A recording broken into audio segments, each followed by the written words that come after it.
Hello, my friend. Wow, you never seem to disappoint when it comes to how nice you look today. I can see you're all ready to turn heads and take numbers, huh? I'm sure that one person you've been crushing on will notice. And no, don't play it off like you aren't interested. I've seen the way you look at them. I'm sure they feel the same way. Anyway, I got a bit of a critical thinking exercise for you. Do you think you could handle it?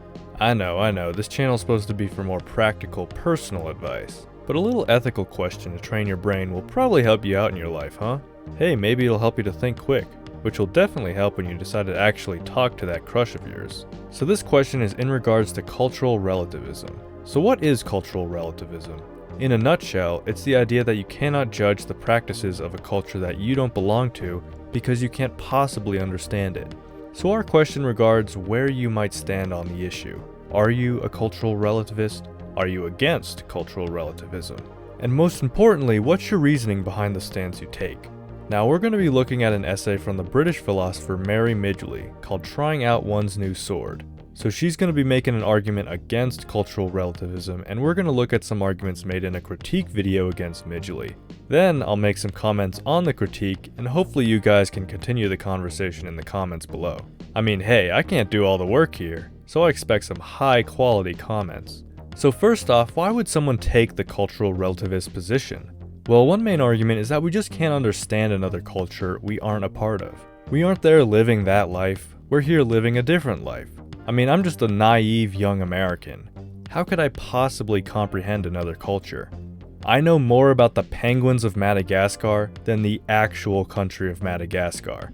And I know I'm not alone here. Watch, now all the comments are gonna be like, I got my degree in Madagascar studies. Yeah, okay, good for you. So there's a knowledge problem here, an epistemological problem. But Midgley also points out that cultural relativism is seen by many as a way to respect other cultures. I mean, we all know that one character, the tourist who goes to another country and tries to impose what they're used to on another culture.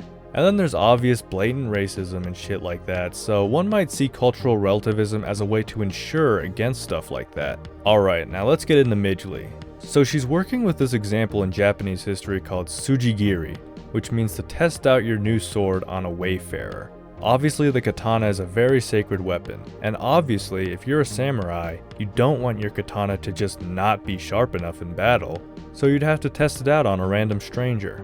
Now if we take the cultural relativist position, we wouldn't be able to critique this practice, but this is really just the beginning of Midgley's analysis. The first question is whether or not this barrier preventing moral judgments goes both ways. So if we accept the proposition that we can't judge other cultures because we can't understand them, then isn't it implied that other cultures can't judge our culture because they can't understand us? There are some people who highlight the significance of a critique from outside our culture, but would then shut down a critique coming from our culture. Midgley points to an example of an anthropologist doing something similar to this. Yet if this is the case and this barrier prevents any judgment from any side, how can we learn from one another? How can we communicate and discuss moral issues? The next question is whether or not cultural relativism prevents us from praising another culture. You know, we hear the word judge and we immediately associate it with critique for some reason. But judgment is so much more. It could be praise, acceptance, wonder, etc. There's a lot of great interesting things to learn from other cultures that can improve our lives and greatly change the way we look at the world. But this can't be done with a ban on judgments regarding other cultures. Midgley then asks, what's even going on with judgment? She defines judgment as forming an opinion and expressing it if need be. Sure, this includes assholes who judge too soon, but this also includes people genuinely interested in the world and differing ideas. Is there anything really naturally wrong with this? The whole argument from cultural relativists is that we can't judge other cultures because we can't understand them. But then we must ask, can we really understand our own culture? Within the cultural relativist argument are some ambiguity bombs just waiting to explode. This involves the definition of understand and the definition of culture. What does it mean to understand? Apparently we can judge our own culture because we understand it. But does a stupid guy like me on YouTube really understand American culture? There's probably some smart professor in another country that understands this whole thing better than me.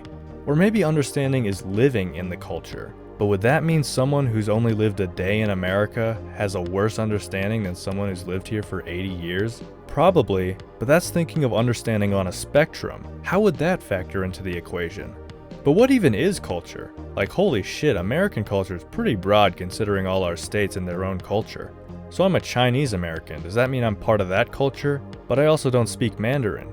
Does that mean someone who's not Chinese who speaks Mandarin is more involved in Chinese culture than me?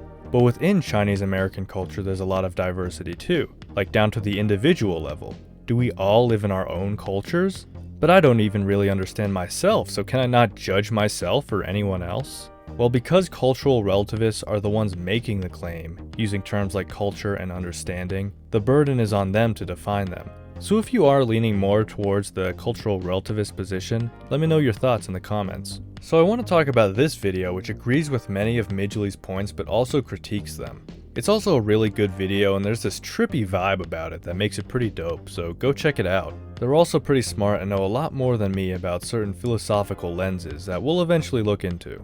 So they point out that tsujigiri actually wasn't that accepted in Japanese culture at the time, and it was even prohibited by law. This is a good historical point, but as the video creator points out, it doesn't really do much against the logic of Midgley's argument. But I think this might connect to the definitional problems about culture. Like, how accepted does an idea have to be for it to be considered a part of the culture? Weed is still illegal in many states here in America, but many people still smoke weed regardless. Is that then a part of our culture? The video author says that this historical mistake highlights a problem with Midgley's methodology, an obfuscation of a historical context. They talk about how Midgley encountered this practice through anthropology, which at the time was pretty involved with colonialism and judging other cultures in a purposely inferior way. Midgley, talking more abstractly, then obfuscates all this historical context. This is certainly a method of looking at the situation, but I think it too obfuscates on an individual level. For example, the author talks about how Western judgments about the Middle East have had more power than Middle Eastern judgments about the West. But doesn't this obfuscate the diversity within the West and the Middle East? France is different from Tennessee, and Saudi Arabia is different from Iran. Furthermore, individuals within those societies differ with their own moral judgments. Can we find similarities? Absolutely. But this lens of looking at things from West and East, to me at least, obfuscates individuals and their moral judgments. For example, would my stupid, naive, small YouTuber moral judgment really trump the moral judgment of a Saudi prince? I don't know about that. And I'm not saying taking the East-West lens of the world is objectively wrong. It is very popular and treated as objective by many. But I think in this context, it does obfuscate a bit. Well, what do you think? Again, the purpose of this video is not so much a debate or stance on cultural relativism. It's really meant to be an exercise for you guys in critical thinking. After all, this essay is very popular in introductory philosophy and ethics classes, which is where I first came across it. So comment below your thoughts and arguments, and hopefully something beautiful becomes of it. Remember to keep it civil and polite, but most importantly, subscribe, like, and hit the bell for more videos. As always, I hope you have a beautiful rest of your day.